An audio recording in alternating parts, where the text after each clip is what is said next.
കേരളത്തിൽ കഴിഞ്ഞ കുറച്ച് ദിവസങ്ങളായി നടക്കുന്ന കാര്യങ്ങൾ നിങ്ങളെല്ലാവരും കൃത്യമായി കാണുന്നുണ്ടല്ലോ. ശരിക്കും അത്ഭുതകരമായ മാറ്റങ്ങളാണ് ഇപ്പോൾ നമുക്ക് ചുറ്റും നടന്നുകൊണ്ടിരിക്കുന്നത്. UDF സർക്കാർ അധികാരത്തിൽ വന്നതിന് ശേഷം മുൻപ് ഇവിടെ നടന്ന പല നെറുകേടുകൾക്കും ഇപ്പോൾ നിയമപരമായി തന്നെ കൃത്യമായ മറുപടി ലഭിച്ചു തുടങ്ങിയിരിക്കുകയാണ്. എവിടെ നോക്കിയാലും നീതി നടപ്പാകുന്ന കാഴ്ചയാണ് നമ്മൾ കാണുന്നത്. മുഖ്യമന്ത്രിയുടെ മകൾ ഉൾപ്പെട്ട കള്ളപ്പണം വെളുപ്പിക്കൽ കേസ് അന്വേഷിക്കാൻ ED വരുന്നു. നവീൻ ബാബുവിന്റെ ദുരൂഹ മരണത്തിൽ സത്യം പുറത്തു കൊണ്ടുവരാൻ CBI വരുന്നു. നവകേരള സദസ്സിന്റെ പേരിൽ അന്ന് തെരുവിൽ അഴിഞ്ഞാടിയ പോലീസുകാർക്കെതിരെ അന്വേഷിക്കാൻ പ്രത്യേക അന്വേഷണ സംഘം എത്തുന്നു. മുൻപ് പ്രതിപക്ഷ നേതാവായിരുന്ന സമയത്ത് നമ്മുടെ VD സതീശൻ നിയമസഭയിൽ ഭരണപക്ഷത്തിന്റെ മുഖത്ത് നോക്കി വിരൽ ചൂണ്ടി ഒരു കാര്യം പറഞ്ഞിരുന്നു. ഞങ്ങളുടെ കുഞ്ഞുങ്ങളെ തൊട്ട ഒരൊറ്റ പേരെയും ഈ UDF വെറുതെ വിടില്ല. ആ പറഞ്ഞ വാക്ക് ഇന്ന് അക്ഷരം പ്രതി പാലിക്കപ്പെടുന്ന കാഴ്ചയാണ് നമ്മളിപ്പോൾ കാണുന്നത്. ഇതിന്റെ ഏറ്റവും പുതിയ ഉദാഹരണമാണ് കണ്ണൂർ റെയിൽവേ സ്റ്റേഷന് മുന്നിൽ ആരോഗ്യമന്ത്രി വീണ ജോർജിനെതിരെ കരിങ്കൊടി കാണിച്ച KSU പ്രവർത്തകരെ കള്ളക്കേസിൽ കുടുക്കി ജയിലിലടച്ച സംഭവം. ആ കേസിൽ ഇപ്പോൾ കൃത്യമായ പുനരന്വേഷണം പ്രഖ്യാപിച്ചിരിക്കുകയാണ് UDF സർക്കാർ. അന്ന് അധികാരത്തിന്റെ അഹങ്കാരത്തിൽ കള്ളക്കഥകൾ ചമച്ച് വധശ്രമത്തിന് കേസെടുത്ത് ആ കുട്ടികളെ 16ഓളം ദിവസമാണ് CPM ഭരണകൂടം അകാരണമായി ജയിലിലിട്ടത്. തികച്ചും ജനാധിപത്യപരമായ ഒരു പ്രതിഷേധത്തെ എങ്ങനെയാണ് ഇവർ ഒതുക്കി തീർത്തത്? അത് വെറുമൊരു കരിങ്കൊടി പ്രതിഷേധം മാത്രമായിരുന്നു. അതിനെയാണ് ഇവർ വധശ്രമമാക്കി അന്ന് മാറ്റിയത്.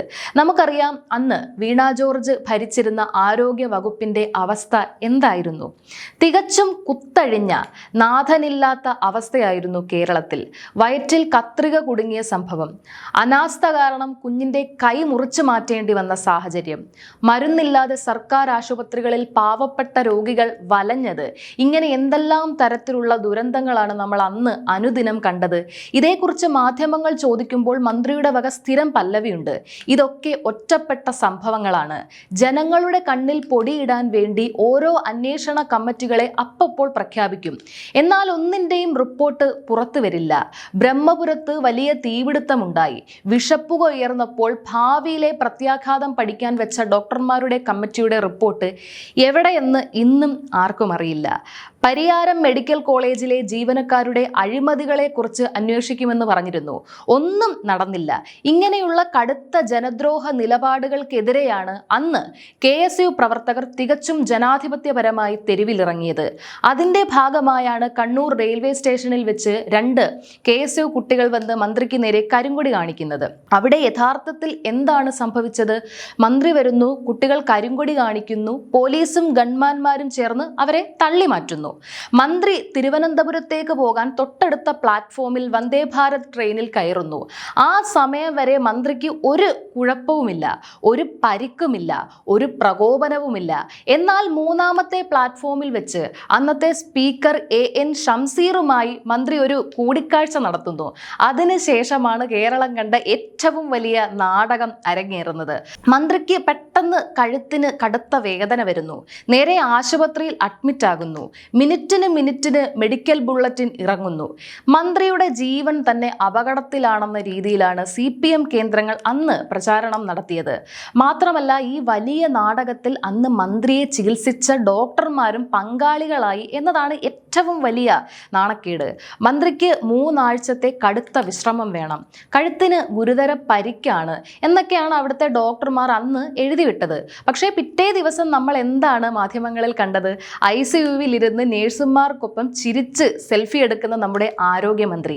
എന്നിട്ട് അതിരാവിലെ തന്നെ ഡിസ്ചാർജ് വാങ്ങി സ്വന്തം ഔദ്യോഗിക കാറിൽ മണിക്കൂറുകളോളം യാത്ര ചെയ്ത് പത്തനംതിട്ടയിലെ സ്വന്തം വീട്ടിലേക്ക് പോയി. നിങ്ങളൊന്ന് ആലോചിച്ച് നോക്കൂ. കഴുത്തിന് ഗുരുതരമായി പരിക്കേറ്റ് ICUവിൽ കിടന്ന ഒരു രോഗി പിറ്റേന്ന് തന്നെ കാറിൽ ഇത്രയും ദൂരം യാത്ര ചെയ്യുമോ?